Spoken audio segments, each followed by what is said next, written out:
Sakshyam Panda, a lecturer in cybersecurity and the lead researcher for TANGO Project from University of Greenwich.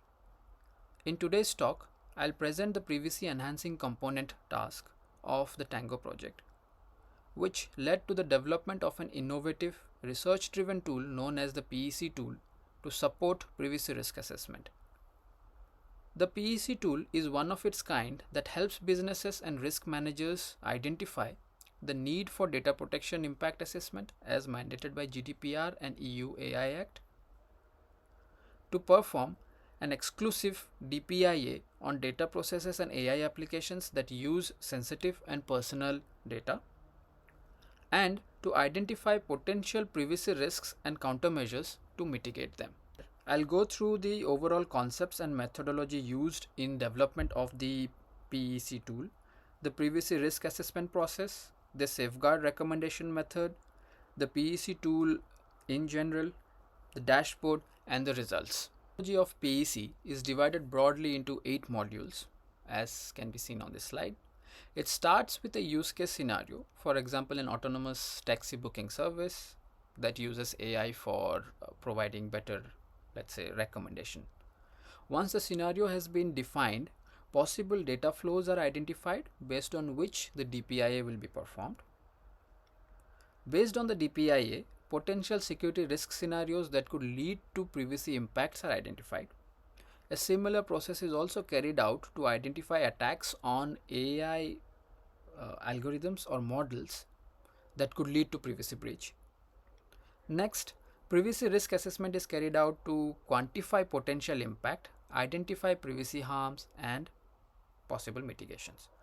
The assessment is supported by an extensive threat and countermeasure database created using existing open source threat intelligence and industry recommendations. The DPIA process is again performed through a set of 48 questions inspired by the ICO's DPIA guideline, GDPR, and the NIST privacy risk assessment methodology.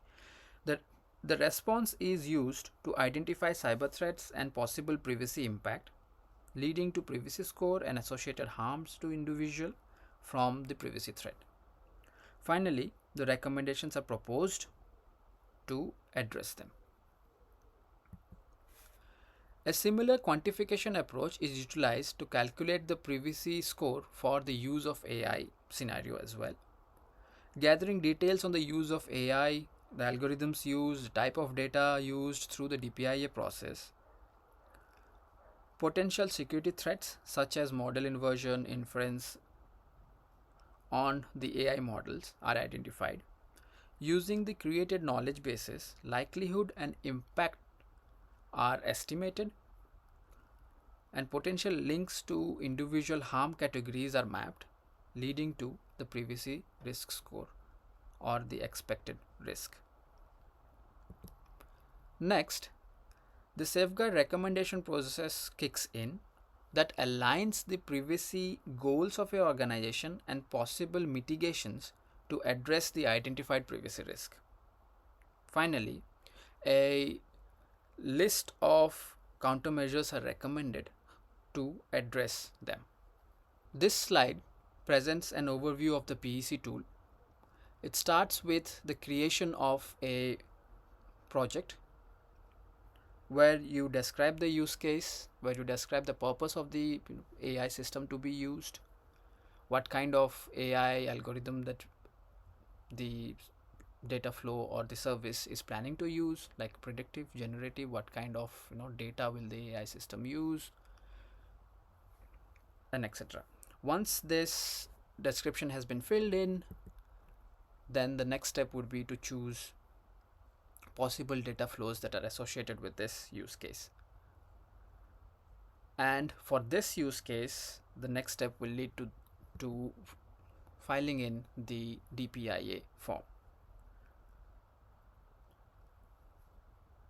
Here, I've presented 2 images of the DPIA form just to inform the user that all the sections of the DPIA form, as can be seen, there are 6 different sections, have to be completely filled in to perform the assessment successfully.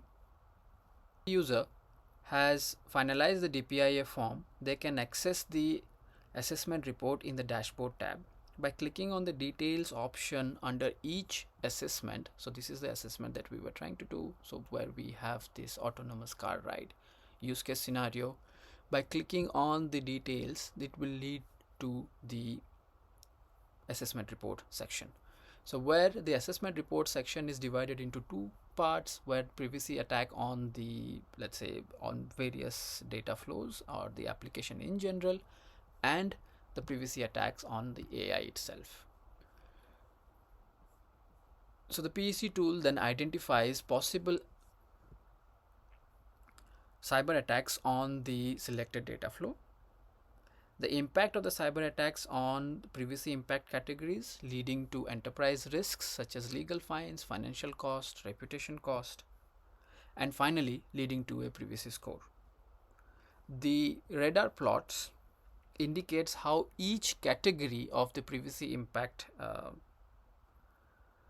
affects the individual privacy harms, which are listed in the NIST privacy risk assessment methodology. That includes dignity loss, discrimination, economic loss, loss of trust, and so on. In order to visualize the privacy attacks on AI, the subsequent tab provides additional details, and a similar methodology has been used to identify the privacy impact from threats to the AI model itself. Here the PEC tool identifies data reconstruction attack, membership attacks are some of the attacks on the AI model itself that could lead to, let's say, privacy breach. Again, so this is more or less the overall privacy risk assessment section of the PEC tool. So next we move to section where the user can select the application or the project that they want to identify mitigations for, the specific types of attack that they want to look into, either AI or generic data flows, the specific threats like data reconstruction attack, membership inference attack, and then they can filter it out, and the PEC tool will suggest them possible mitigations that they can apply in order to minimize the data leakage or mitigate possible privacy impacts. To conclude, using the PEC tool, users can perform advanced privacy risk assessment, identify, prioritize, and mitigate threats that could lead to privacy impact, prove compliance to various regulations and guidelines, and meet their privacy goals. The PEC tool can be accessed from the following link. Thank you.